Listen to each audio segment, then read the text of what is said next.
Hello guys, Silver5150 back here going through my monster boxes of capitalized rounds. As always, if you dig this kind of content, give me a thumbs up, share, subscribe, and comment on whatever you see here. If you have questions or corrections you want to make, help me build the channel and try to keep it proper. All right, here we have just a handful of these silver trade units, and I talked about these earlier in some of my earlier videos. If you haven't watched any of those videos, go back and look at them. Some of them are kind of fun. They're, like I said, not as refined as these, right? Anyway, so we've got trade units here, international trade units, all right? Just standard trade units, silver trade units.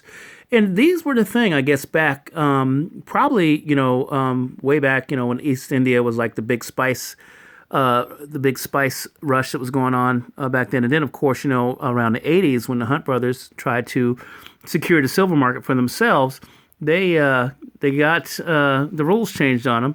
And they didn't get busted. They weren't doing anything illegal. It's just that the CFTC and a couple of other outfits, they made sure that couldn't happen because that was a strategic issue for the United States, national security. Anyway, after that, a bunch of different companies, and I mean a bunch of private men, started making these, 1 ounce trade units and stuff. And the same criteria applied for everything. Let's see if we can get that glare out of there. So in this particular case, you always want to have the 1 troy ounce on there, the 31.1 grams, so it's like double the weight. And then, of course, on the bottom, 999 fine silver, the purity, and it tells you it's a silver trade unit in case you didn't figure it all out from the other stuff. And like I said, standard on all these different trade units. But here's the thing. You look at these, and they have different fronts on them. Get a load of these. Now, I happen to pick these up from, I think, not Provident, but probably SD Bullion. It was on a flash sale. And it just said random silver trade units, okay? Which I thought was pretty neat because when you see a flash sale for random silver trade units, you don't ask questions. If the price is right and you're in the position to buy, you buy them because you never know what you're going to get. This right here looks like a mock-up of the old Morgan rounds, but it's a silver trade unit, and it just has the E pluribus unum on there and stuff, but very well done. Look at ornate. Got the Liberty banner on Liberty's head there, and then this one right here has the eagle with the flag, and it's got the wreath on the bottom and stuff, and it's just very well done. Look at the detail on the wings, the feathers on that. Went through a lot of trouble to make this trade unit, to give it officialdom, even though it was done by a private mint.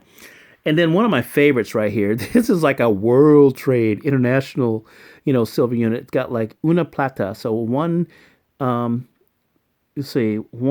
silver, because plata, I do believe, is Spanish for silver. And there's ein silver. It's got ein silber, which is German, for 1 ounce silver, and of course 1 silver ounce in argent. And that, I think, is, you got me on that. And then even here it has like, Chinese characters, if I'm not mistaken, Asian characters, saying it. So, I mean, they just covered every base on this, just went buck wild on making sure, 1973, by the way, that you knew that this was a trade unit, a silver trade unit that you could use anywhere. And then, as if to drive it home even more so, they put on there, the international 1 troy ounce silver trade unit. It even has 480 grains on it. Wow, which I had not seen on a trade unit or any coin before. Just this one here. So anyway, kind of long on this, but guys, this is just more variety in the world of silver coinage. And understand that every single design is going to have a place in a time where it's going to shine as bright or brighter than some of its, 1 ounce brothers.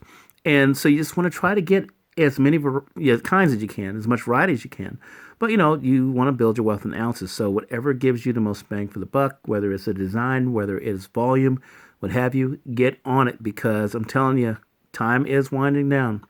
Time is winding down, and prices aren't going to stay stable for longer either. I think this year in 2020, we can probably, I'm comfortably saying we're going to be in the 30s in terms of spot price if there's not a crisis. If there's a big crisis, it'll be a lot more than that. So let's go out there, get some more silver coins, and continue stacking. All right.